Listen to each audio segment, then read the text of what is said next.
नमस्कार, मेरा नाम हिमांशु धवन। हम बहुत लोगों से सुनते हैं कि एरेक्टाइल डिसफंक्शन के बारे में और पीएमई के बारे में, प्री मैच्योर इजैकुलेशन के बारे में। अब इन सब चीज़ों के बारे में थोड़ा सा समझ लेते हैं।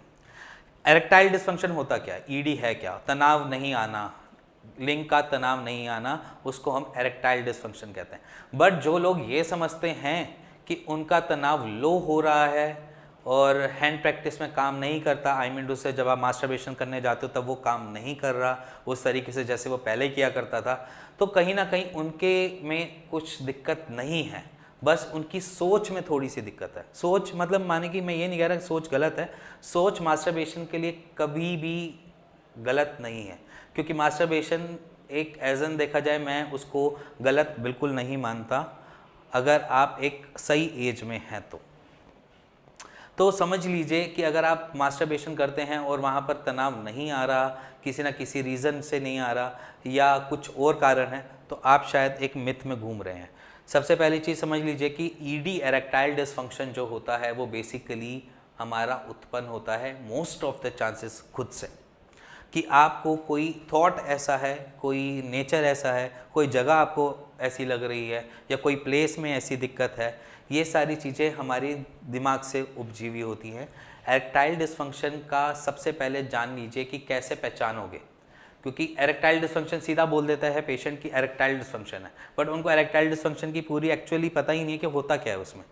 एरेक्टाइल डिसफंक्शन में सबसे पहली चीज़ समझ लीजिए कि ईडी जो है वो आपको तब माना जाता है जब आपके सुबह से शाम तक कभी तनाव नहीं आता, एक दिन या 2 दिन में तनाव माने कि आपका लिंग में तनाव नहीं आता, उसको एरेक्टाइल डिसफंक्शन कह देते हैं। और प्री मैच्योर इजैकुलेशन तब कह देते हैं कि अगर आप इंटरकोर्स कर रहे हैं, आई मीन टू से आप रिलेशनशिप बना रहे हैं, इंटरकोर्स कर रहे हैं, उस दौरान आपका जो इजैकुलेट है, आई मीन टू से जब आपका स्पर्म रिलीज वाला टाइम है वो 2-2.5 मिनट से पहले इजैकुलेट हो जाता है, तो समझ लीजिए तब आपको पीएमई की दिक्कत है।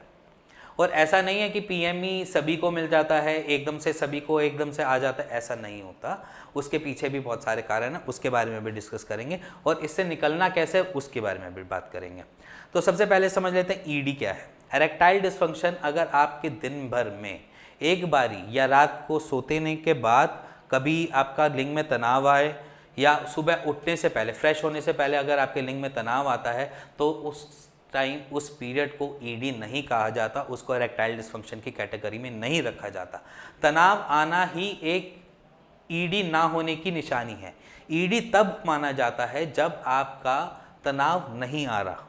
उसके पीछे कारण बहुत सारे हो जाते हैं, क्योंकि हम बहुत सारे पेशेंट्स से मिलते हैं तो साइकोलॉजिकल इफेक्ट ज़्यादा मिलता है कि वो जब जाते हैं इंटरकोर्स करने के लिए तब वो पैनिक कर जाते हैं, फियर में आ जाते हैं, उनको डर लगता है कि मुझसे इंटरकोर्स नहीं होगा, मुझसे सेक्स नहीं होगा, मेरे पास पहले दिक्कत ऐसी आई हुई है। उन्होंने अपने एक एक्सपीरियंस से पूरी की पूरी आगे वाली फ्यूचर की हिस्ट्री बना लेते हैं, मतलब एक तरीके से वो उसको इंटरप्रेट कर लेते हैं कि ये चीज़ मेरे साथ गलत है और ये मेरी हर जगह गलत होगी।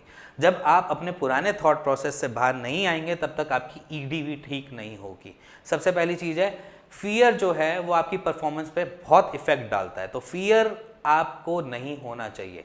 इंटरकोर्स करते हुए हम यही सोचते हैं कि फियर आएगा तो आपका इंटरकोर्स छूटेगा, डर से आपका सेक्स लाइफ खराब होगी। तो उस टाइम आपने करना क्या है, उस टाइम आपने अपने थॉट प्रोसेस को फोकस करना है अपने ही पार्टनर के साथ। वो कैसा लग रहा है, किस तरीके से बिहेव कर रहा है, वो सही लग रहा है, अच्छा लग रहा है, उसको ही थॉट प्रोसेस में लाओ। अपने पार्टनर को ही थॉट प्रोसेस में लाओगे तो ED most of the chances हैं कि वहाँ से निकल के भाग जाती है। बट अगर आपने उस टाइम ये थॉट सोच लिया, ये जगह अच्छी नहीं है, ये पिलो कैसा है, ये लाइट कैसे चल रही है, ये अंधेरा होना चाहिए, तो आपका फोकस जो है वो पार्टनर पे नहीं, इधर उधर के एनवायरनमेंट पे रहता है कि कोई हल्का सा नॉक क्या कर दे आप पैनिक कर जाओगे। तो वो वाला स्टैंड जो है, वो वाला जो आपका एनवायरनमेंट है, उससे निकलना हो तो सिंपली आपको फोकस अपने माइंड को सोचना है या सोचवाना है, उससे वो थिंक करवानी है कि जो चीज़ मैं कर रहा हूँ वो परफेक्टली फाइन है, सही है, गलत कुछ नहीं है।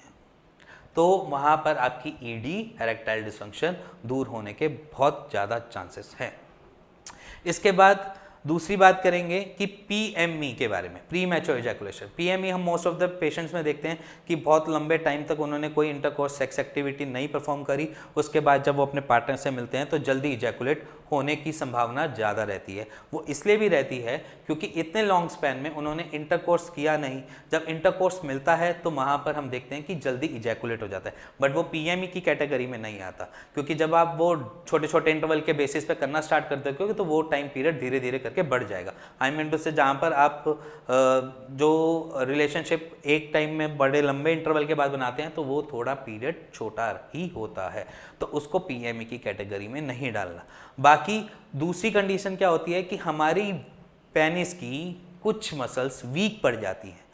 वीक के कारण भी बहुत सारी चीज़ें होती हैं, जैसे कि हम वहाँ की कुछ ऐसी एक्टिविटी नहीं होना, हमेशा ऑफिस में बैठे रहना, या अपने काम पे लेजीनेस, जैसे मैं बोल देता हूँ एक तरीके से कि फिजिकल एक्टिविटी ज़ीरो होना, कि आप एक जगह बैठते हो, काम करते हो, डेस्कटॉप पे काम किया, लैपटॉप पे काम किया, फिर उसके बाद अपना घर आए, घर आने के बाद लेजीनेस, वही सोना, वही, उनमें ये ज़्यादातर हमें मिलता है कि वो जल्दी इजैकुलेट हो जाता है। तीसरी कंडीशन क्या होती है कि ओबेसिटी के पेशेंट्स को ये जल्दी हमें मिलता है, वो भी इसी रीज़न से जो मैंने अभी पहले रीज़न बताया कि उनकी लाइफ थोड़ी क्या होती है, स्टेबिलिटी वाली होती है। मतलब उन्होंने खाना भी है, पीना भी है एक ही जगह पे, जिसकी वजह से उनका वेट भी गेन हो रहा है, और दूसरा उनकी सेक्स लाइफ में भी थोड़ी ना थोड़ी कहीं ना कहीं दिक्कत आ जाती है कि वो जल्दी इजैकुलेट हो जाता है। मसल्स को हमने बनाना भी होता है। अगर आपने देखा होगा कि कोई भी बॉडी बिल्डर जो है वो बॉडी बिल्डिंग करता है तो उससे होता क्या है, उसकी मसल बिल्ट होती है। मसल बिल्ट होती है तो क्या फ़ायदा मिलता है कि उसकी बॉडी में मस्कुलर दिखती है। वैसे ही अगर हमें अपने उस पोर्शन की मसल्स को थोड़ा सा बेटर करना है तो हमने करना क्या है, एक कीगल एक्सरसाइज होती है, वो मैंने अपनी पुरानी वीडियोस में बता रखा है, मैं उसका डिस्क्रिप्शन भी नीचे दे दूंगा आपको, कि आपने कीगल एक्सरसाइज और एक बटरफ्लाई एक तरीके का आसन होता है, वो दोनों चीज़ें आप परफॉर्म करना स्टार्ट कर दीजिए, आपकी PME और ED की सॉल्यूशन उसी में ही सॉर्टेड हो जाएगा। इसके बाद आपने खाना अच्छा खाना है, बाहर का जंक फूड नहीं खाना, घर का बना हुआ खाओ और अच्छा खाओ, और अपने थॉट प्रोसेस को एक अलग लेवल पे लेकर जाओ। अलग लेवल का माने कि जब आप कोई चीज़ परफॉर्म कर रहे हो तो फोकस हो, वो उसके ऊपर जानो, उसी से फील करो, तब वो चीज़ें सॉर्टेड हो जाएंगी आराम से। और अगर आपको एरेक्टाइल डिसफंक्शन या PME के बारे में कुछ भी समझ आता है, जानना है, या आपको ऐसा लगता है कि ये क्यों हो रहा है या कि कैसे बना, तो उसके पीछे ना कोई ना कोई हिस्ट्री जरूर मिलती है। वो हिस्ट्री को ही जानकर अगर हमसे हुआ तो हम जरूर उसको आपकी निवारण देंगे उस चीज़ से निकलने के लिए। नीचे दिए हुए नंबर पे आप हमें कॉल कर सकते हैं, पूछ सकते हैं, और साइड बाय साइड आप उसकी एक सही गाइडेंस ले सकते हैं।